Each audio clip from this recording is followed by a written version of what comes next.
విధానం ఏందో ప్రభుత్వం చెప్పలేదు అధ్యక్ష. మరి ఇప్పుడు కులగణన అన్నారు అధ్యక్ష. బీసీ కులగణన చేస్తారా? ఈ రాష్ట్రంలో ఉన్న సకల జనుల కులగణన చేస్తారా? బీసీ కులగణన చేస్తే నష్టపోయేది బీసీ వర్గాలే. బీసీ అధ్యక్ష ఇప్పుడు మేము స్టార్ట్ చేయగానే మీరే బిల్ ప్రపోజల్ పెట్టి మీరే తీర్మానం పెట్టారు, మాట్లాడే అవకాశం కలిగించారు. నన్ను చెప్పండి అధ్యక్ష, ఏమైనా ఉంటే నేను స్వాగతిస్తున్నాను చెప్తున్నాను. నేను డెఫినెట్గా మా బీసీలకు మాకు ఈ హక్కు ఈ ప్రభుత్వం మీరు ఇచ్చినలా మాకు రాజ్యాంగపరంగా హక్కులు వస్తాయని మేము భావిస్తున్నాం.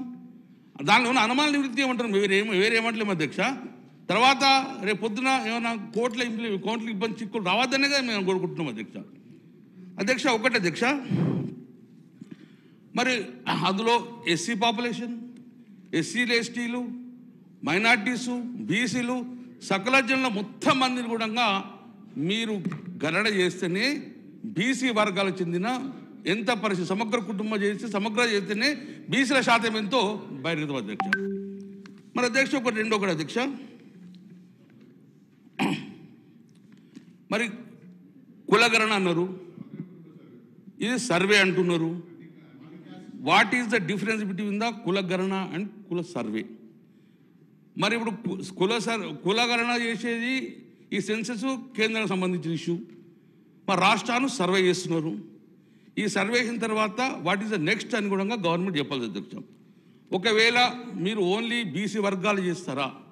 ఎందుకంటే అధ్యక్ష 1931లో చేసిన తర్వాత 2011లో కేంద్ర ప్రభుత్వం సెన్సెస్ చేశారు అధ్యక్ష. ఆ సెన్సెస్లో అప్పుడు ఓసీ, ఎస్సీ, ఎస్టీ అని ఇవ్వడం వల్ల ఆ రోజు ఫస్ట్ టైం 2011లో central government socio economic caste census చేసిన అధ్యక్ష 2011లో. అప్పుడు దాన్ని ఎవరు చేశారు?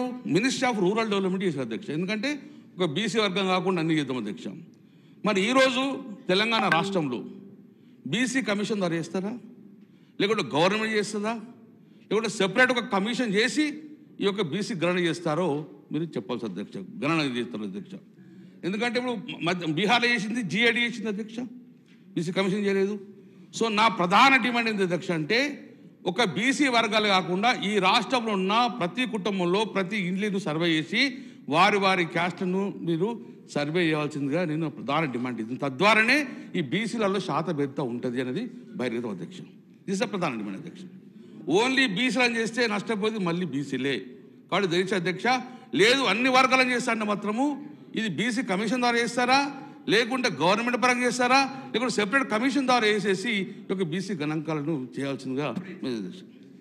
రెండో అధ్యక్ష,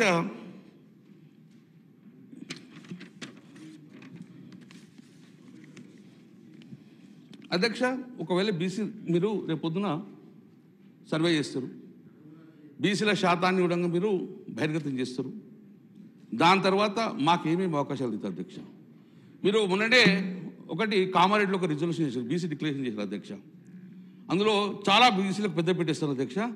సో ఆ ప్రకారంగా మీరు మాకు విద్య నెంబర్ 1, అందులో ఉద్యోగం నెంబర్ 2, ముఖ్యంగా లోకల్ బాడీస్. ఎందుకంటే ఇప్పుడు సెన్సెస్ కాదు, సో చట్టసభల్లో మేము డిమాండ్ చేసే అవకాశం లేదు. చట్టసభలలో మాకు రాజ్యాధికారం కావాల్సింది కేంద్ర ప్రభుత్వం నిర్ణయం. కాబట్టి లోకల్ బాడీలో మీకు అధికారం ఉన్నది, లోకల్ బాడీలో మాకు ఎంత శాతం మీకు ఇవ్వగలుగుతారు? మీరేమి ఇచ్చారు? మీరు కామారెడ్డిలో మీరు ఏం చెప్పిన రిక్షన్ 42% మీకు లోకల్ బాడీస్లలో మీకు ఇస్తున్నారు. మరి రేపు పొద్దున మీరు చేసిన 40